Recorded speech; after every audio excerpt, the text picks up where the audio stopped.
Bonjour à toutes et à tous, me revoilà avec une nouvelle recette. Alors c'est la saison des fraises, c'est pour ça que je vous propose un bon fraisier. Donc la recette, c'est une recette du CAP pâtissier session 2010. C'est une bonne recette facile et surtout rapide à préparer.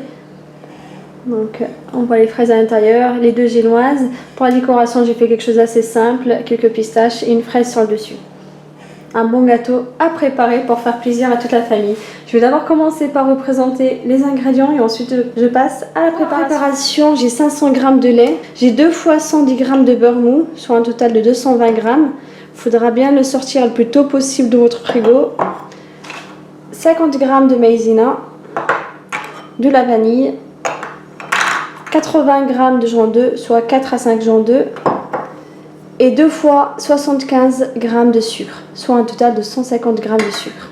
Et maintenant on va passer à la préparation. Je vais verser 75 g de sucre dans le lait, la vanille. Vous pouvez très bien le remplacer par de la vanille en sachet. On mélange. Voilà, maintenant je vais faire bouillir mon lait entre feu doux et feu moyen. Ensuite dans un saladier on va verser les joints d'œuf, 75 g de sucre. Il faut bien fouetter jusqu'à ce que le mélange blanchisse. Alors, dès que le mélange a bien blanchi comme ça, on incorpore la maïzena petit à petit.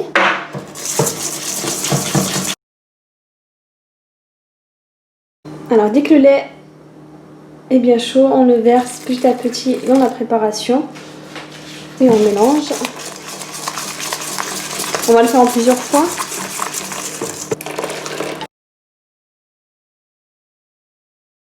Et maintenant, on reverse notre préparation dans une casserole propre.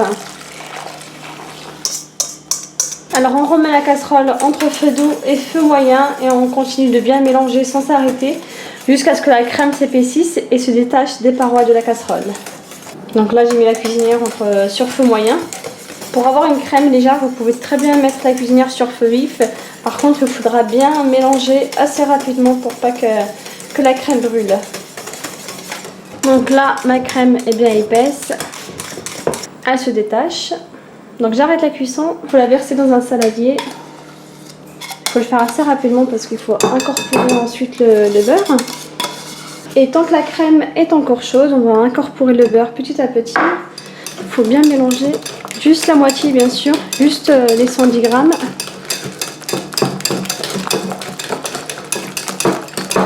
Il faut vraiment le faire assez rapidement pour pas que la crème se refroidisse avant d'incorporer le beurre. Donc on a une crème bien lisse. Maintenant on filme la crème au contact. C'est juste pour éviter d'avoir des croûtes sur le dessus. Voilà, et maintenant il ne vous reste plus qu'à la laisser refroidir au frigo. La crème est froide. On la verse dans le bol d'un robot. Avant d'incorporer le beurre à la crème, il faut juste mélanger la crème avant. Comme ça. Et maintenant, je vais commencer à incorporer le beurre petit à petit.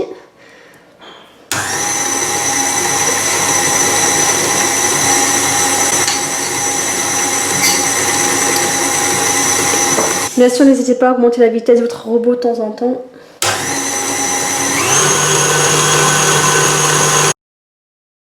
Donc là, il faut bien fouetter votre crème pour obtenir quelque chose d'assez homogène et surtout quelque chose d'assez léger aussi au niveau de la crème. Donc n'hésitez pas à augmenter votre robot pour obtenir justement cette texture-là qui est assez légère.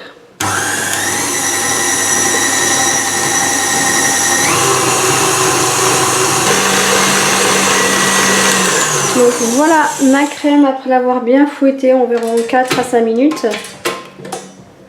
Une crème assez légère. On va passer à la préparation de la génoise qui est très facile et qui demande très peu d'ingrédients.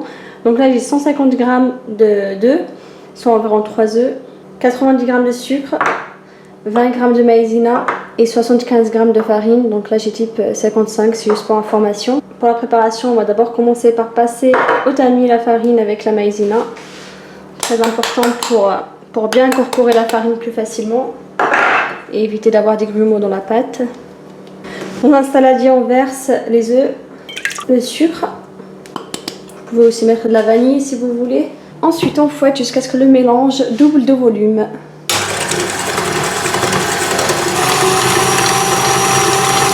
Donc voilà ma préparation, donc à la doublée de volume et surtout à la blanchie. Sachant que ça pareil, vous pouvez très bien le préparer au bain-marie. Donc là j'ai choisi la méthode la plus facile et surtout la plus rapide. Maintenant on incorpore la farine avec la maïzena délicatement.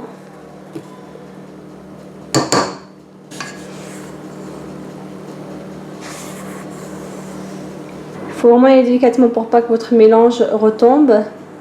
Donc on incorpore en plusieurs fois. Donc je continue comme ça jusqu'à la fin.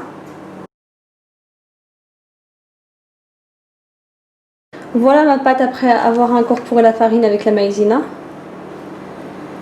Maintenant je vais la verser dans un cercle que j'ai beurré, ensuite j'ai mis un petit peu de papier sulfurisé à l'intérieur. Voilà. Je vous mettrai le diamètre de ce cercle juste dans la barre info comme pour les ingrédients. Donc on va égaliser le dessus. Maintenant il ne vous reste plus qu'à l'enfourner à 180 degrés pendant environ 10 à 15 minutes. Bien sûr c'est selon votre four. Il faut attendre à ce que la pâte soit bien, la génoise soit bien gonflée et légèrement dorée sur le dessus.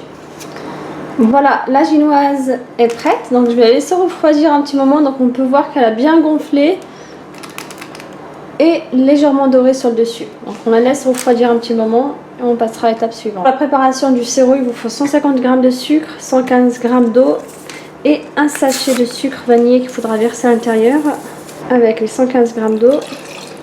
Voilà, maintenant je vais mettre la casserole sur feu moyen, entre feu doux et feu moyen. Dès que le sirop a commencé à bouillir, on le laisse juste quelques minutes sur la cuisinière et après on éteint la cuisson. Maintenant on va découper la génoise. Vous pouvez utiliser un coupe génoise, sinon vous pouvez très bien prendre un couteau, ça fera l'affaire. Voilà.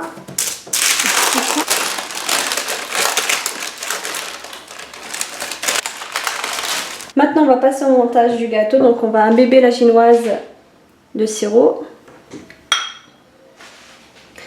Voilà, on va ensuite la mettre à l'intérieur. Donc là j'ai des fraises que j'ai découpées en deux et en petits morceaux pour le fraisier. Donc n'hésitez pas à bien les nettoyer et surtout à bien enlever l'eau, à absorber l'eau à l'aide d'un essuie-tout. Donc je vais mettre les fraises à l'intérieur entre le cercle et la génoise. Si vous coupez les fraises en deux, qu'elles ne passent pas entre le cercle et la génoise, vous pouvez encore les découper comme ça. Voilà. Ensuite on met la crème aussi. Vous pouvez très bien aussi utiliser une poche à douille pour mettre la crème à l'intérieur. On met les fraises.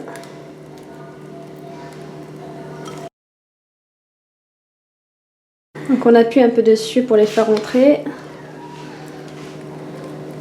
On égalise dessus comme ça. Je remets la génoise imbibée de sirop. Donc j'essaie de la faire rentrer dans les fraises, juste avant les fraises, voilà, comme ça. Et je remets la crème pâtissière, la crème mousseline, pardon.